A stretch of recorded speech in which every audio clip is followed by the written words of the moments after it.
सुप्रभात बच्चों। हम लोगों ने पत्र की चर्चा कर रहे थे, आगे हम कर चुके हैं बराबर कि पत्र दो प्रकार के होते हैं, अनौपचारिक और औपचारिक। अनौपचारिक यानी इनफॉर्मल और औपचारिक यानी फॉर्मल लेटर। बच्चों, पत्र लिखने से पहले कुछ महत्वपूर्ण बातों पर हम ध्यान देंगे कि पत्र जब आप लिखते हैं तो उसके अंदर सिर्फ आप 2-4 लाइन लिख देंगे तो पत्र के अच्छे अंक प्राप्त नहीं हो पाएंगे। पत्र लिखते समय भाषा की शुद्धिकरण होनी चाहिए, जहां उचित स्थानों पर विराम चिन्ह का प्रयोग करना चाहिए और पत्र को यथोचित परिच्छेद में बांटकर लिखना चाहिए। परिच्छेद का प्रारंभ उचित अंतर छोड़कर करना चाहिए, जैसे कि 1 इंच, जैसे आपकी लाइन जहाँ से शुरू होती है तो वहाँ से 1 इंच जितना छोड़ दे, वो पैराग्राफ बना दे, परिच्छेद यानी पैराग्राफ बना करके उसको लिखेंगे। और पत्र में जो अपना अनौपचारिक जो पत्र होता है उसके अंदर आत्मीयताजनों और परिचितों के पत्र में साधारण भावुकता के लिए अवकाश होता है बराबर। और उस पत्र में किसी के प्रति नफरत या घृणा का भाव नहीं होना चाहिए, कठोर बातें भी नहीं लिखनी चाहिए। और पत्र लिखते समय पत्र को जैसे तैसे बिना किसी पद्धति के घसीट डालने का कोई अर्थ नहीं है। पत्र इतना शुद्ध, शिष्ट और व्यवस्थित होना चाहिए। तो बच्चों, पत्र का जो एड्रेस दिया होता है वो पैराग्राफ में होता है, यहाँ पर आप देखेंगे। और उसी पत्र को क्या करना है, उसी पत्र को आपको लिखना है बराबर। जो पैराग्राफ में आपको पता दिया हुआ है उसी का ही आपको लिखना है, अपना खुद का पता लिखना नहीं है। और आपको अपने दिमाग में एक चीज़ ध्यान रख लेना है, अगर यहाँ पर पता दिया हुआ है तो उसी पते को लिखना है बराबर। और नहीं दिया है तो कोई एक एड्रेस, एक पता अपने दिमाग में पहले से आप फिट कर लीजिए, मुझे स्टेप बाय ऐसे लिखना है बराबर। जैसे यहाँ पर पता दिया हुआ है 10 प्राचीन सोसाइटी, राजकोट से बराबर। प्रदीप व्यास सूरत में रहने वाले अपने दोस्त राकेश दवे को समाचार पत्रों के पढ़ने से होने वाले लाभ बताते हैं बराबर। बताते हुए पत्र लिखता है। तो यहाँ पर उसी एड्रेस को हम लेंगे जो यहाँ पर दिया हुआ है। बच्चों, अभी पत्र की जो नई पद्धति भी है और पुरानी पद्धति भी है।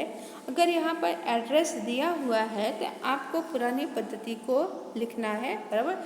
एड्रेस यहाँ पर दिया हुआ है तो क्या करना है, पुरानी पद्धति को लिखना है। और यहाँ पर देखेंगे कि 10 प्राचीन सोसाइटी कॉमा फिर राजकोट के बाद फिर यहाँ क्या करते हैं, फुल स्टॉप। और बच्चों, जो डेट है जिस दिन हम पत्र लिखते हैं एग्जाम हॉल में, उसी दिन का डेट हमें लिखना है, दिनांक उसी दिन का हमें लिखना है बराबर। और फिर यहाँ पर कौन किसको लिख रहा है कि राजकोट से प्रदीप व्यास सूरत में रहने वाले अपने मित्र, उसका मित्र कौन है, राकेश। किसका मित्र, प्रदीप व्यास का। टॉपिक क्या है, किस पर लिख रहा है, समाचार पत्र। तो प्रदीप किसको पत्र लिख रहा है, राकेश को। इसलिए बच्चे ये भी ध्यान रखना कि कौन किसको लिख रहा है। तो आपका ये जो एड्रेस, यहाँ पर अगर आपने ध्यान से एड्रेस लिख दिया तो इसका जो बोर्ड में 5 मार्क्स का पत्र लिखना होता है तो 1.5 मार्क्स आपको यहाँ पर मिल गया और यहाँ मिल गया। और उसके बाद जो यहाँ पर है आगे कि संबोधन जब हम करते हैं यहाँ पर कि प्रिय राकेश सप्रेम नमस्कार, तो इसका भी मिल गया आपको 1/2 मार्क्स बराबर। इसलिए बच्चों, पत्र का एड्रेस जो पता है उसको ध्यान से लिखना है, आपको मेन आपका मार्क्स यहीं पर सब कुछ मिल जाता है बराबर। और फिर उसके बाद जो है पत्र में 3 पैराग्राफ होते हैं, प्रारंभ, मध्य और अंत। प्रारंभ जो होता है उसके अंदर महत्वपूर्ण मतलब कि पत्र के थोड़ी सी सूचनाएं दे दी जाती हैं कि पत्र में एक्चुअली है क्या। जैसे यहाँ पर बताया गया है कि बहुत दिनों के बाद तुम्हारा पत्र मिला और यह जानकर खुशी हुई कि पहले की तरह तुम केवल किताबी कीड़े ही नहीं रहे हो, किंतु अब तुम नियमित रूप से समाचार पत्र पढ़ने लगे हो। तो यहाँ पर क्या दिया, फर्स्ट पैराग्राफ में हाल समाचार दिया है बराबर। और थोड़ा सा हिंट दे दिया क्या जो अपना विषय क्या है, समाचार पत्र पढ़ने से फ़ायदे। तो यह नियमित पत्र पढ़ रहे उसके बाद उसकी चर्चा कर दी। और फिर जो मिडल पैराग्राफ जो है बच्चों विस्तार से वो लिखा जाएगा। यहाँ पर देखेंगे हमने लिखा हुआ है कि सचमुच आज के वैज्ञानिक युग में प्रतिदिन समाचार पत्र पढ़ना बहुत आवश्यक है। दुनिया के कोने कोने का हाल जानने का सबसे सरल साधन समाचार पत्र ही है। इनके द्वारा हमें अपने देश दुनिया की राजनीतिक हालात का ज्ञान प्राप्त होता है और हमारे समाज के सही दर्शन होते हैं। विद्वानों के विचार एवं नेताओं के विविध स्थानों पर दिए गए प्रवचनों की जानकारी समाचार पत्रों द्वारा आसानी से मिल जाती है। तो बच्चों समाचार पत्र में कहानी, काव्य, साहित्य सामग्री आदि का भी क्या होता है उसके अंदर समावेश किया जाता है। और समाचार जो पत्र होते हैं हमारे मनोरंजन करते हैं। और समाचार पत्र के अंदर आप देखते होंगे आपके यहाँ जो न्यूज़पेपर आता है उसके अंदर कि उसमें चिकित्सा विभाग स्वास्थ्य लाभ में सहायक बनता है। व्यापारिक और औद्योगिक बातें की भी जानकारी समाचार पत्रों से मिलती है। यही नहीं है, इसके द्वारा समाचार पत्र में देखेंगे खेलकूद भी होता है, आकाशवाणी, दूरदर्शन और सिनेमा के भी क्या समाचार भी प्राप्त होते हैं। तो सच तो मतलब कि सच तो यह है, क्या है सच तो यह है बच्चों कि जो समाचार जो पत्र होता है उसके अंदर देश दुनिया की सारी खबरें होती हैं, खेल कूद का भी उसके अंदर होता है। समाचार द्वारा हम हर पल आगे बढ़ती हुई दुनिया के साथ कदम मिलाकर चल सकते हैं। फिर लास्ट जो पैराग्राफ है हम किसको लिख रहे हैं। आशा है तुम समाचार पत्र पढ़ना जारी रखेंगे और फिर घर के जो सदस्य हैं उनको हम संबोधन करते हैं।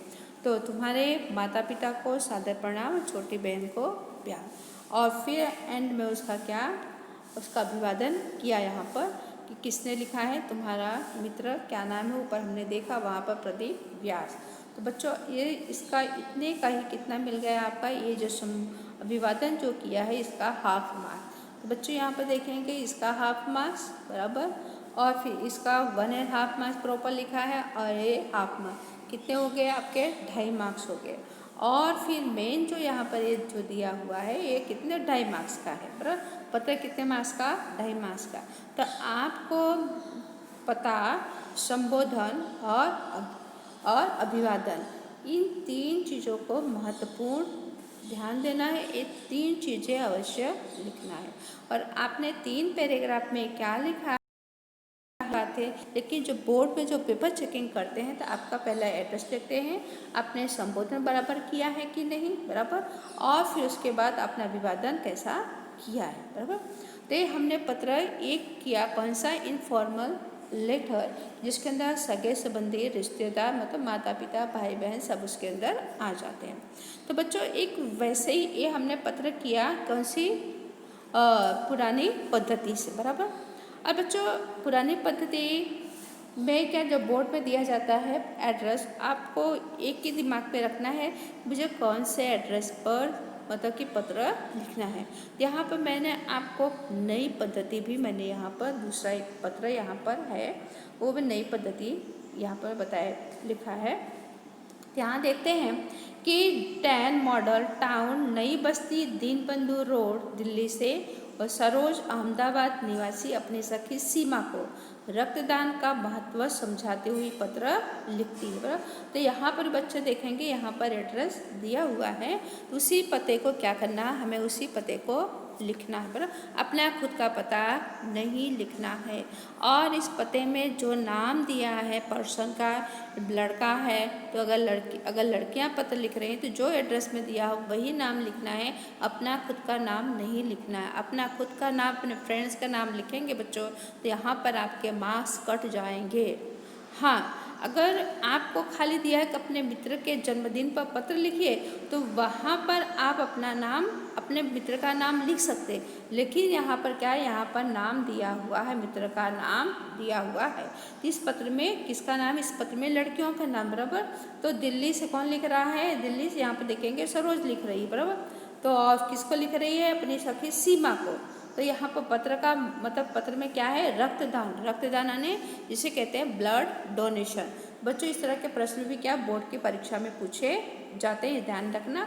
तो हमने जो ऊपर पत्र दिया है, एड्रेस दिया हमने, उसी के यहाँ पर लिखा है 10 मॉडल टाउन, नई बस्ती, दीनबंधु, बराबर, यहाँ पर दिया हुआ दीनबंधु रोड, दिल्ली शहर है, बराबर, फुल स्टॉप दिया है। जबकि इंग्लिश में क्या करते हैं, इंग्लिश में मतलब कि डॉट देते हैं, बराबर, उस तरह से। और 31 अक्टूबर 2020 प्रिय सीमा संबोधन किया कि और फिर छोटा है कि बड़ा बच्चों संबोधन करना बहुत ज़रूरी है, बराबर। तो उसमें हमने यहाँ पर जो किया है, यहाँ पर वैसे ये एड्रेस का 1.5 मार्क्स हुआ, बराबर। और फिर यहाँ पर हमने जो संबोधन किया है, क्या संबोधन किया है, प्रिय सीमा सप्रेम नमस्ते, और फुल स्टॉप, इसका भी हो गया 1/2 मार्क्स, बराबर। अब हम बात करेंगे जो पैराग्राफ का प्रारंभ, मध्य और अंत, बराबर। कि प्रारंभ क्या होता है, प्रारंभ सबसे छोटा होता है, मध्य बड़ा होता है, और जो समाप्ति, जो अंत होता है, वो भी छोटा होता है। तो मध्य जो होता है, जो टॉपिक है, जो विषय है, उसके बारे में विस्तार से लिखा जाता है, बराबर। महत्वपूर्ण बातें उसके अंदर लिखी जाती हैं। यहाँ पर देखते हैं कि जो आरंभ है, तुम्हारा पत्र मिला, यह पढ़कर खुशी हुई कि तुमने अपने स्कूल में आयोजित रक्तदान कार्यक्रम में उत्साहपूर्वक अपनी सेवाएं दी, बराबर। अब हम मध्य भाग करेंगे। यूँ देखा जाए तो आज रक्तदान सबसे बड़ा दान बन गया है। रक्तदान से एकत्र किया गया रक्त बैंकों में, बराबर। तो अगर कोई ब्लड डोनेशन, ब्लड दान करता, ब्लड डोनेट करता है, तो ब्लड कहाँ चला जाता है, रक्त बैंक में, वहाँ सुरक्षित उसे रखा जाता है। और उसमें वहाँ पर लेबल लगा के रख जाता है कि ए ग्रुप है, बी ग्रुप है, ओ है, पी है, बराबर। जिसको जिस तरह से ब्लड की ज़रूरियात होती है, तो ब्लड बैंक में जाता है, रक्त बैंक में जाता है, और वहाँ से उसको पैसा दे करके वहाँ से ब्लड उसे मिल जाता है। लेकिन ऐसा नहीं है। यहाँ पर देखते हैं कि रक्त बैंकों में जमा रक्त घायलों और रक्त की कमी वाले मरीजों को दिया जाता है। कि जो क्या किया जा रहा है कि जो रक्त बैंक जो है, वहाँ पर जो रक्त जमा होता है, किसको मिलता है, अगर घायल हैं, मतलब सैनिक जो हैं युद्ध भूमि में घायल हो उनके, या तो कोई मरीज है बहुत बीमार, उसके शरीर में रक्त की कमी, ऑपरेशन करना है, उससे रक्त वो वहाँ से प्राप्त कर सकता है। युद्ध में घायल हुए सैनिकों के लिए रक्तदान शिविर लगाए जाते हैं। कुछ बीमारियों के इलाज में बाहर से रक्त देना जरूरी हो जाता है। उचित रक्त की व्यवस्था के बिना डॉक्टर ऑपरेशन के लिए भी तैयार नहीं होते। रक्तदान में महत्व की बात यह है, बराबर, कि रक्तदान जब करते हैं तो महत्व की बात वहाँ ये होती है कि क्या महत्व की बात होती है बच्चों, कि महत्व की बात यह है कि रक्त स्वस्थ व्यक्तियों का ही लेना चाहिए। मतलब अगर किसी को डायबिटीज़ है, अगर इस व्यक्ति का हमने ब्लड लिया और डायबिटीज़ वाले के व्यक्ति का ब्लड लेकर के बिना टेस्ट के दूसरे को चढ़ा देंगे, तो सामने वाले व्यक्ति को डायबिटीज़ नहीं है, तो उसके क्या है, उसकी जान के खतरे भी उसे हो सकते हैं।